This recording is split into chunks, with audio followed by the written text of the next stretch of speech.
Let's tie up the McAlpine Beetle. This fly is designed for panfish and bass. You're going to need a long shafted hook, some closed cell foam, I like black for this, a medium guinea feather, and some 3/0 thread. Your choice in colors, that'll be fine.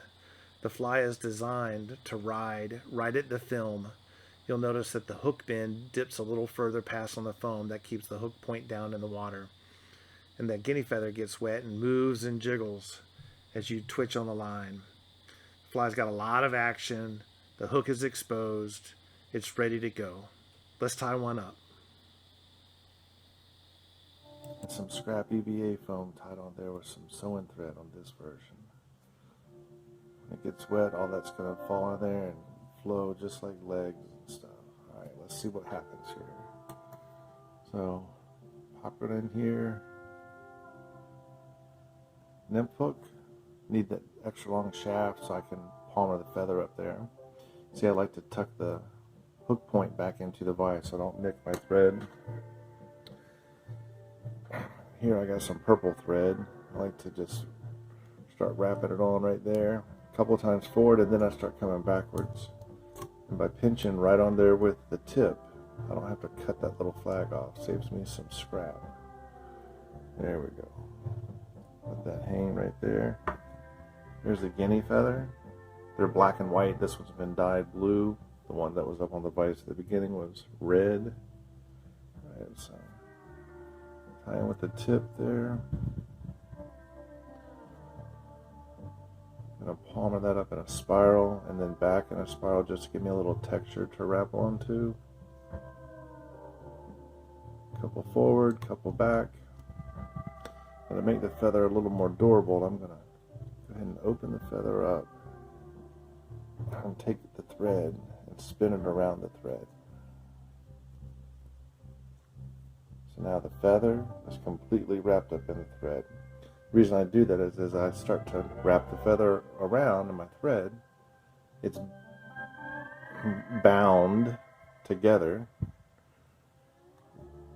and it'll help hold it in case the feather breaks. It's still pinched down under the thread. And I wrap up into the down there at the front.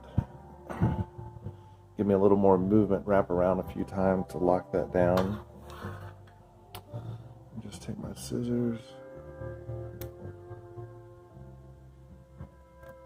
Snip that out.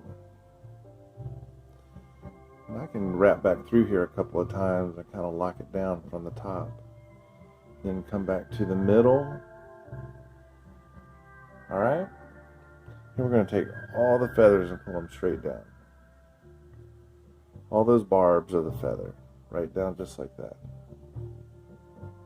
Alright? And I've taken some scrap EVA foam here and I've cut some off. Just cut off a little slip. I think a USB stick or something came in that.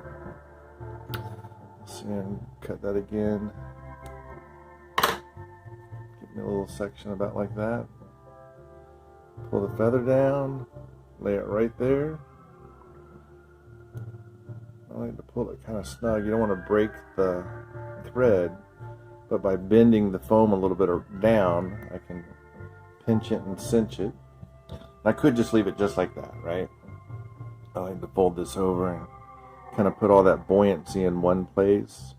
Give it a little more foam lip on the front, like a gurgler to splash. Curves that around in the back to give you a little bit more of a beetle back. And I'm going to put my whip right there.